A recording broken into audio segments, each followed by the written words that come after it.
Hello everyone, স্বাগতম আপনাকে আমাদের নতুন ভিডিওতে।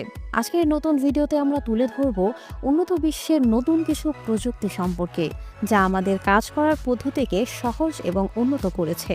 তো চলুন শুরু করা যাক। কফার ড্যাম।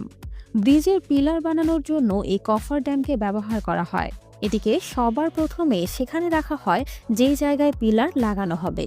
এরপর মোটরের সাহায্যে সেখান থেকে পানি সরিয়ে ফেলা হয় এবং পিলার বানানোর কাজ শুরু করে দেওয়া হয়।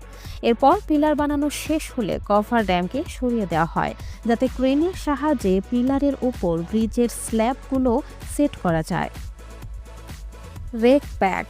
এই ড্রিঙ্কটি আর্মিদের জন্য বানানো হয়, যাতে তারা প্রোটিনের প্রয়োজনের সময় নিজেদের শরীরে প্রোটিনের ঘাটতিকে পূরণ করতে পারে। এটা ব্যবহার করা খুবই সহজ। আপনাকে শুধু এর ভেতরে পানি দিয়ে ঝাঁকাতে হবে। এরপর এটি পান করার উপযুক্ত হয়ে যাবে।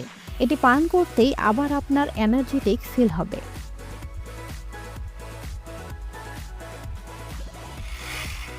কারভেরা। এটি একটি অসাধারণ 3D প্রিন্টার, যার সাহায্যে আপনি নিজের পছন্দের যে কোনো ডিজাইনকে রিয়েল বানাতে পারবেন। এমনকি আপনি এর সাহায্যে ইলেকট্রিক ডিভাইসে লাগানো গ্রিন চিপও বানাতে পারবেন। এটা যে কোনো স্ট্রাকচারে বানানো যায়। এর জন্য আপনাকে শুধু এর মধ্যে এই মেশিনটি রাখতে হবে, যার পর এর থেকে বের হওয়া লেজার আপনার পছন্দের ডিজাইনকে ক্রিয়েট করে দেবে। জ্যাক মে। যদি আপনার প্যাঁচানো স্ক্রু লাগাতে কষ্ট হয়, তাহলে আপনি এই ছোট ড্রিলার মেশিনের সাহায্যে যে কোনো সাইজের স্ক্রুকে ফিট করতে পারবেন। এমনটা করার জন্য আপনাকে শুধু এর সামনে লাগানো স্ক্রুকে চেঞ্জ করতে হবে। এরপর এতে থাকা বাটনটি টিপতে হবে। বাস, এরপর এটি একা একাই কাজ করতে থাকবে।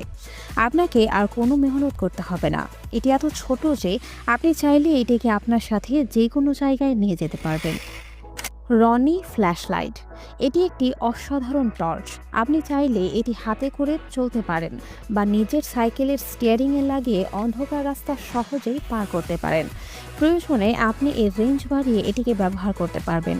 এটি খুবই হালকা ম্যাটেরিয়াল দিয়ে বানানো হয়েছে। এটি পানির নিচেও ব্যবহার করা যায়।